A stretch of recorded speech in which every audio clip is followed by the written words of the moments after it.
Hello students, welcome back.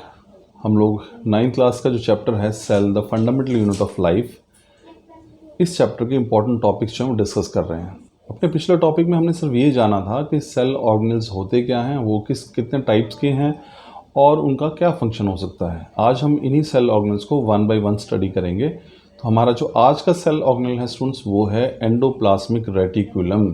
मैंने आपको बताया था कि प्लाज्मा मेम्ब्रेन और न्यूक्लियस के बीच में बहुत सारे सेल मेम्ब्रेन जो हैं वो साइटोप्लाज्म में सस्पेंडेड होते हैं। तो इन्हीं में से एक ऑर्गेनेल है, एक अंग है, वो है एंडोप्लाज्मिक रेटिकुलम। इसी को हम स्टडी करेंगे। तो आप एंडोप्लाज्मिक रेटिकुलम का स्ट्रक्चर जो है वो आप राइट साइड पे देख सकते हैं। न्यूक्लियस है, पोर है, न्यूक्लियोलस है, इसी के चारों तरफ आपको ये देखने को मिलते हैं एंडोप्लाज्मिक रेटिकुलम। चलिए समझते हैं क्या है। अब देखिए, जो एंडोप्लाज्मिक रेटिकुलम, इसका स्ट्रक्चर जो है क्या है। The structure of endoplasmic reticulum is quite similar to that of plasma membrane. जो एंडोप्लाज्मिक रेटिकुलम है उसका स्ट्रक्चर बिल्कुल प्लाज्मा मेम्ब्रेन से मिलता जुलता है।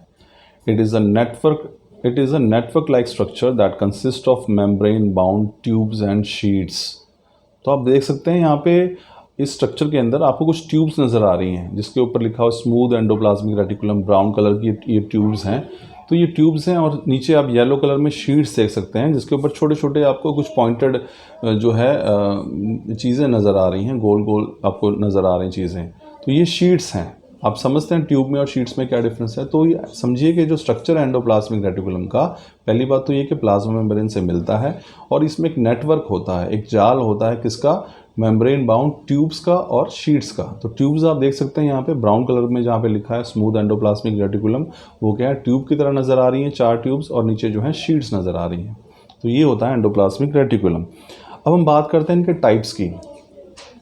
तो एंडोप्लाज्मिक रेटिकुलम, जिसको आप ER से भी लिखते हैं, वो वास्तव में 2 प्रकार का होता है। One is called the rough endoplasmic reticulum and second one is called the smooth endoplasmic reticulum. तो स्टूडेंट्स, ये इसके जो फ़र्क है रफ और स्मूथ, वो एक्चुअल में इनकी सरफेस के ऊपर फ़र्क है। तो अगर सरफेस बिल्कुल स्मूथ होगी तो वो स्मूथ एंडोप्लाज्मिक रेटिकुलम कहलाएंगे, लेकिन अगर सरफेस किसी के प्रेजेंट होने की वजह से रफ हो जाएगी, खुरदरी हो जाएगी, उभार उसमें निकल आएंगे, तो वो कहलाएगी rough.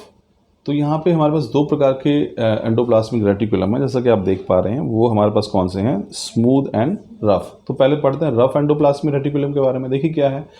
They contain ribosomes that are responsible for the manufacturing of proteins in the cell.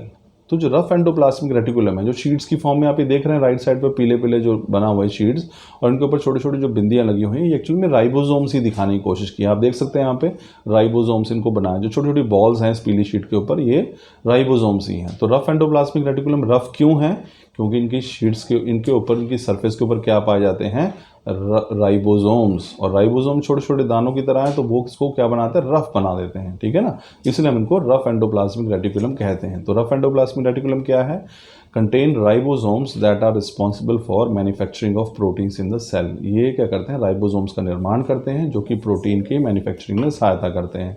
यही राइबोसोम्स क्या करते हैं, they give a rough texture to the cell. ये जिसको जो है एंडोप्लाज्मिक रेटिकुलम को एक रफ टेक्सचर जो है वो दे देते हैं, और इसी कारण इनका नाम भी क्या है, रफ एंडोप्लाज्मिक रेटिकुलम है। दूसरे हमारे पास है स्मूथ एंडोप्लाज्मिक रेटिकुलम, SER। तो ये क्या हमारे पास, दे मैन्युफैक्चर फैट्स और lipids in the cell which allow the functioning of the cell. तो ये स्मूथ एंडोप्लाज्मिक रेटिकुलम, ये स्मूथ क्यों कहलाता है स्टूडेंट्स, क्योंकि इनकी सरफेस पे राइबोसोम्स नहीं पाए जाते। ठीक है ना, उनका मेन काम क्या है, लिपिड्स और फैट्स की को मैन्युफैक्चर करना, उसका निर्माण करना, तो कि ताकि सेल की प्रॉपर फंक्शनिंग जो है वो कर सके। तो ध्यान रखिएगा, एंडोप्लाज्मिक रेटिकुलम जो है उसके अंदर हमारे पास जो है वो 2 प्रकार के हैं।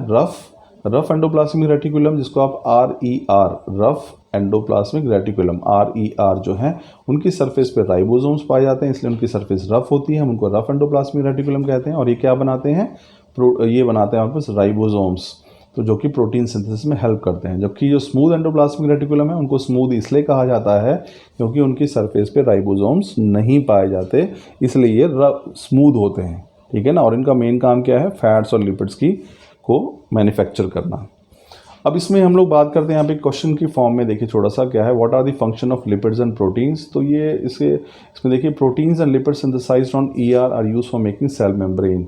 तो यानी हमने देखा कि एंडोप्लाज्मिक रेटिकुलम में जो प्रोटीन और लिपिड्स बनते हैं वो आपको पता है, हमने शुरू में सेल मेम्ब्रेन टॉपिक भी पढ़ा था, उसके इंपॉर्टेंट कंपोनेंट्स क्या थे, प्रोटीन्स थे, कार्बोहाइड्रेट्स थे और लिपिड्स थे। तो जो प्रोटीन और लिपिड्स बनते हैं वास्तव में ये सेल मेम्ब्रेन के निर्माण में ही सहायता करते हैं।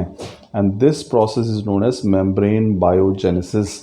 तो मेम्ब्रेन को बायोलॉजिकली मैन्युफैक्चर करना, जेनेसिस का अर्थ होता है बनाना और बायो का मतलब होता है लिविंग बीइंग के अंदर, और मेम्ब्रेन का अर्थ होता है झिल्ली यानी कि मेम्ब्रेन। तो मेम्ब्रेन की फॉर्मेशन किसी ऑर्गेनिज्म के अंदर जो है वो प्रोटीन और लिपिड की सहायता से बनती है, जिसको कौन बनाता है, एंडोप्लाज्मिक रेटिकुलम बनाते हैं।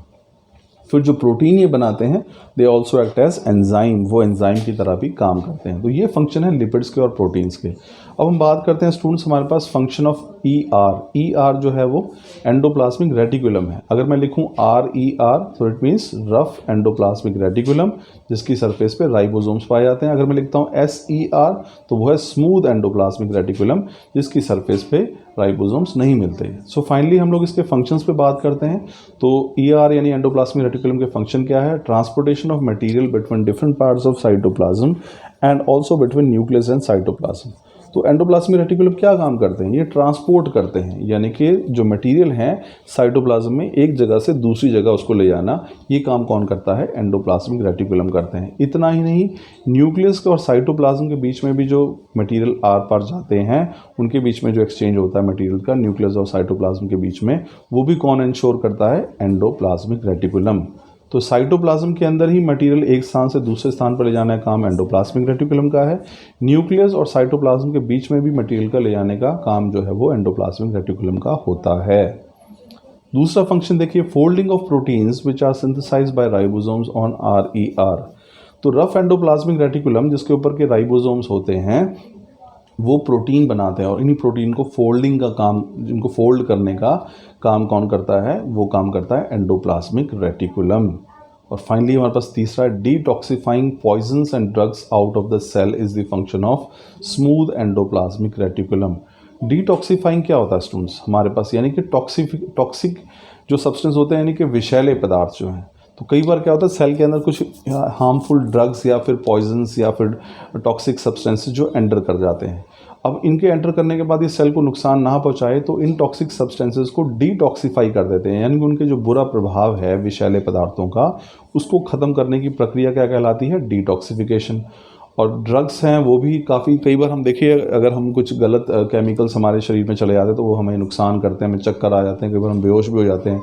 तो ऐसे ही अगर हमारे पास केमिकल सब्सटेंस सेल के अंदर चले जाते हैं तो उनको डिटॉक्सिफाई कौन करता है, उनको करता है स्मूथ एंडोप्लाज्मिक रेटिकुलम। तो स्टूडेंट्स ये हमारे पास था एंडोप्लाज्मिक रेटिकुलम। इसको एक बार हम दोबारा जल्दी से देखते हैं क्या हमने पढ़ा है। हम एक सेल ऑर्गेनेल पढ़ रहे हैं जो सेल के अंदर पाया जाता है, उसका नाम है एंडोप्लाज्मिक रेटिकुलम। इसकी जो शेप स्ट्रक्चर होता है वो बिल्कुल प्लाज्मा मेम्ब्रेन जैसा ही होता है, और इसके अंदर जो है मेम्ब्रेन बाउंड, मेम्ब्रेन से घिरे हुए ट्यूब्स और शीट्स के ये बने होते हैं। दो प्रकार के होते हैं, रफ एंडोप्लाज्मिक रेटिकुलम जिनकी सरफेस पे राइबोसोम्स पाए जाते हैं, और स्मूथ एंडोप्लाज्मिक रेटिकुलम जिनकी सरफेस पे राइबोसोम्स नहीं मिलते। रफ एंडोप्लाज्मिक रेटिकुलम जो है वो प्रोटीन सिंथेसिस में हेल्प करते हैं, स्मूथ एंडोप्लाज्मिक रेटिकुलम जो है वो फैट और लिपिड्स की फंक्शनिंग में हेल्प करते हैं। फंक्शंस की बात करें तो एक साइटोप्लाज्म के अंदर मटेरियल्स को एक स्थान से दूसरे स्थान पर ले जाने का काम जो है वो एंडोप्लाज्मिक रेटिकुलम का होता है। ये उन प्रोटीन्स को भी फोल्ड करते हैं जिनकी फॉर्मेशन रफ एंडोप्लाज्मिक रेटिकुलम के राइबोसोम्स द्वारा की जाती है। इतना ही नहीं, जो अगर कई बार विषैले या टॉक्सिक सब्सटेंस सेल में एंटर कर जाते हैं तो उनको भी डिटॉक्सिफाई जो है वो एंडोप्लाज्मिक रेटिकुलम यानी कि स्मूथ एंडोप्लाज्मिक रेटिकुलम ये काम करता है। So this was all about endoplasmic reticulum students. I am sure कि आपको टॉपिक समझ में आया होगा। Thank you.